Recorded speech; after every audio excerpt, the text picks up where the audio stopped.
গত 10ই জানুয়ারি 2025 অনুষ্ঠিত হয় জাতীয় বিশ্ববিদ্যালয়ের শেষ বর্ষের প্রথম পত্র পরীক্ষা সম্পত্তি হস্তান্তর এবং বুদ্ধিবৃত্তিক আইন।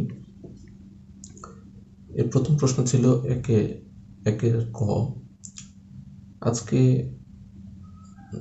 প্রশ্নগুলো এবং দু একটি পয়েন্ট আলোচনা করব, এর বেশি কিছু না। একের ক হলো, একদা বন্ধক সর্বদাই বন্ধক, ব্যাখ্যা করো। বন্ধক ও চার্জ এর মধ্যে পার্থক্য কি? একবার কোনো কিছু বন্ধক দেওয়া হলে সেটা চট করে চেঞ্জ করা যায় না, এটা হলো মূল কথা। আর বন্ধকটা, মর্টগেজটা হলো সাধারণ বেশ কয়েক রকম, 5-6 রকম মর্টগেজ আছে।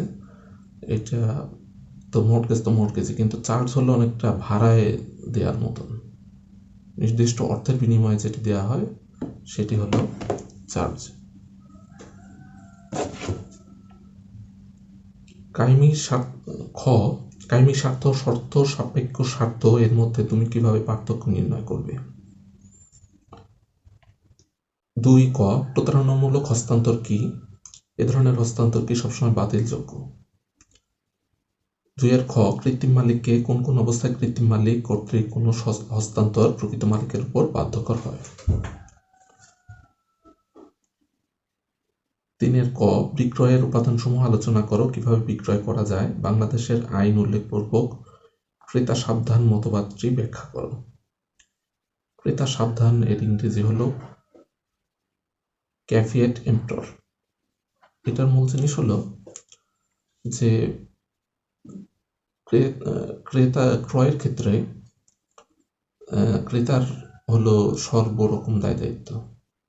কোন প্রকার সমস্যা হলে, ট্রানজ্যাকশনের সমস্যা হলে, মাল না পেলে, অথবা বস্তুর কোনো ত্রুটি থাকলে, এক্ষেত্রে যাবতীয় দায়িত্বভার বা কনসিকুয়েন্সেস এটা চলে যাবে যে কিনছে ক্রেতা তার উপর। যে বিক্রেতা, তাকে হয়তো খুঁজে নাও পাওয়া যেতে পারে। খ, কিভাবে দান সৃষ্টি করা যায়? বৈধ দানের উপাদানসমূহ কি কি? বৈধ দানের অনেকগুলো উপাদান আছে। এর ভিতরে একটা গুরুত্বপূর্ণ ব্যাপার হলো যে বুঝে করতে হবে, সই লাগবে, সিগনেচার লাগবে, রেজিস্ট্রেশন করা বাধ্যতামূলক হলে রেজিস্ট্রেশন করতে হবে, বাধ্যতামূলক না হলেও যদি করার সুযোগ থাকে সেটাও করে ফেলতে হবে, এবং জোরপূর্বক কোনো কিছু করা যাবে না, ইত্যাদি। 4 ক, বিনিময়ের অপরিহার্য উপাদানগুলো আলোচনা করো। বিনিময়ের পক্ষদ্বয়ের দায় দায়িত্ব কি? 4 খ, বিভিন্ন প্রকার রেহিন গ্রহীতাগণের অধিকারগুলো লেখো। 5 ক, নালিশযোগ্য দাবির বৈশিষ্ট্যসমূহ সংজ্ঞা লেখো। সংজ্ঞা লেখো। ইহা কিভাবে হস্তান্তর করা যায়? ইহার হস্তান্তর গ্রহীতার অধিকার ও দায় দায়িত্ব আলোচনা করো। এতক্ষণ আমরা ছিলাম বুদ্ধিবৃত্তিক সম্পত্তি হস্তান্তর আইনে। এবার আমরা আসবো বুদ্ধিবৃত্তিক সম্পত্তি আইনে। 6 নম্বর প্রশ্ন, বুদ্ধিবৃত্তিক সম্পত্তি বলতে কি বুঝো? বুদ্ধিবৃত্তিক সম্পত্তিগুলো কি কি? বুদ্ধিবৃত্তিক সম্পত্তির প্রকৃতি আলোচনা করো। সম্পত্তি বুদ্ধিবৃত্তিক সম্পত্তির পার্থক্য দেখাও। সম্পত্তি বুদ্ধিবৃত্তিক সম্পত্তির পার্থক্য হলো, সম্পত্তি হলো সাধারণ সম্পত্তি, আর বুদ্ধিবৃত্তিক সম্পত্তিটা বুদ্ধিগত কারণে এটার উৎপত্তি লাভ হয়েছে, এটা আগে ছিল না। সাধারণত এগুলো যেমন সফটওয়্যার, এগুলো কংক্রিট না, অনেকটা অ্যাবস্ট্রাক্ট। আর কিছু কিছু জিনিস আছে যেগুলো পরে কংক্রিট হয়ে যায়, যেমন হলো আর্কিটেকচারাল ডিজাইন, এর একটা ফর্ম থাকে, কিন্তু এটার ফর্মটা তো হঠাৎ করে আসে না, এটা অনেক চেষ্টা তদবির করে বের করতে হয়, আবিষ্কার করতে হয়, ড্রয়িং করতে হয়, বানাতে হয়, তারপরে এটা হয়। 7 নম্বর, কপিরাইটের 7 ক, কপিরাইটের সংজ্ঞা দাও। কপিরাইট অর্জনের জন্য কি কি শর্ত পূরণ করতে হয়? কপিরাইট মালিককে কোন কার্যের কপিরাইট সংরক্ষণের শর্তাবলী বা মান নির্ণায়ক কি? কোন কাজগুলি কপিরাইট লঙ্ঘন হিসেবে গণ্য হয়? কপিরাইট লঙ্ঘন সবচেয়ে বড় ব্যাপার হলো যে কারো জিনিস হুবহু কপি করা, না বলে সে সেম জিনিসটা নকল করে অবৈধভাবে উৎপাদন করা। আর একটা জিনিস হলো যে ক্রেডিট না দেয়া, অথবা কোনো কিছু থেকে অনুপ্রাণিত হলে সেটার জন্য আগাম লিখিত পারমিশন না নেওয়া ইত্যাদি। 8 নম্বর, সংক্ষিপ্ত টিকা লিখুন, যে কোনো 5টি। ক প্রকাশনা, খ নতুনত্ব, গ কপিরাইটের মেয়াদ, ঘ পাসিং অফ, ঙ বিকেন্দ্রীকরণ, চ উদ্ভাবন ধাপ, ছ ওয়াইপো কনভেনশন। ওয়াইপো হলো ওয়ার্ল্ড ইন্টেলেকচুয়াল প্রপার্টি অর্গানাইজেশন।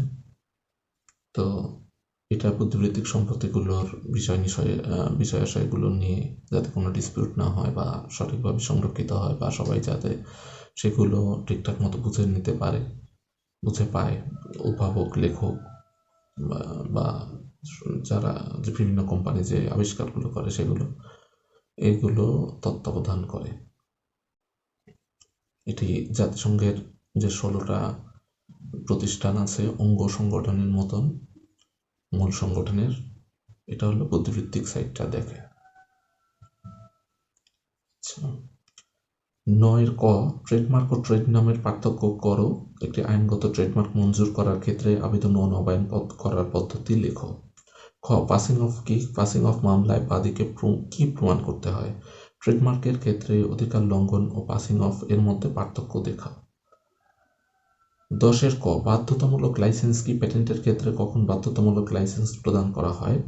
পেটেন্টের জন্য অত্যাবশ্যকীয় উপাদানগুলো কি কি? পেটেন্টের জন্য কি ধরনের নিশ্চয়তা প্রদান করা হয়ে থাকে? কৃত্রিম মালিক, এর ইংলিশ হলো অস্টেন্সিবল ওনার। তারপর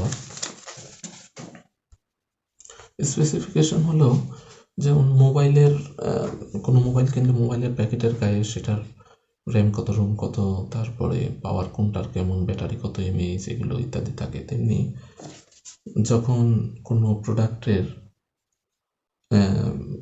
প্যাটেন্ট করতে যাওয়া হয় তখন পেটেন্ট করতে যাওয়ার অ্যাপ্লিকেশন ফর্মের ওখানে তার কি কি জিনিস দিয়ে তৈরি বা কী কীরকম কর্মক্ষমতা বা কী কী ফাংশন হবে, এগুলোর একটা ডিটেলস দিয়ে অ্যাপ্লিকেশন করতে হয়। এটাকে বলা হয় স্পেসিফিকেশন। বাংলাদেশে ইন্টেলেকচুয়াল প্রপার্টির যে বিষয়গুলো, এগুলো দেখে হলো department of patent design and trademark, এইটা আগারগাঁওয়ে অবস্থিত। এর ওয়েবসাইট হলো www.dpdt.gov.bd। যে কোনো রকমের প্যাটেন্ট ডিজাইন, প্যাটেন্ট, কপিরাইট এগুলো করার জন্য ওখানে নির্দিষ্ট ফর্মে অ্যাপ্লিকেশন করতে হয়। এখন সব অনলাইনেই করতে হয় একটা নির্দিষ্ট ফি দিয়ে। তারপরে সেটা রেজিস্ট্রেশন পেলে বৈধভাবে সেটার যে বিশেষ সুযোগ সুবিধা বা রিমিউনারেশন সেগুলো নেওয়া যায়। কেউ কপিরাইট ভাঙলে বা প্যাটেন্ট ব্রেকআপ করলে তার বিরুদ্ধে মামলা করা যায়। সেক্ষেত্রে সার্টিফিকেট বা রেজিস্ট্রেশন যে পেপার, সেটা এভিডেন্স হিসেবে আদালতে অ্যাডমিশন করানো যায়। বাংলাদেশে সব কিছুর কপিরাইটের মেয়াদ সাধারণত 50 বছর, আমেরিকাতে 25 বছর। আগে আমাদের ছিল কপিরাইটের মেয়াদ ছিল 60 বছর। তো তারপরে চাইলে এটা পরবর্তীতে কোনো ওয়ারিশ বা অন্য কোনো প্রতিনিধি যে এর সঙ্গে যুক্ত ছিল সে চাইলে তার নামে পুনর্নবায়ন করতে পারে ফি দিয়ে। তবে সেটার জন্য অ্যাপ্লাই করতে হয় এবং যাচাই বাছাই হয়।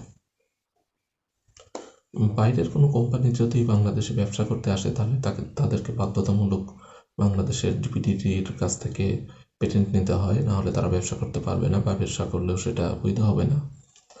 আর তবে বেশ কিছু বিষয় আছে, যেমন বৈজ্ঞানিক আবিষ্কার, গাণিতিক সূত্র, তারপরে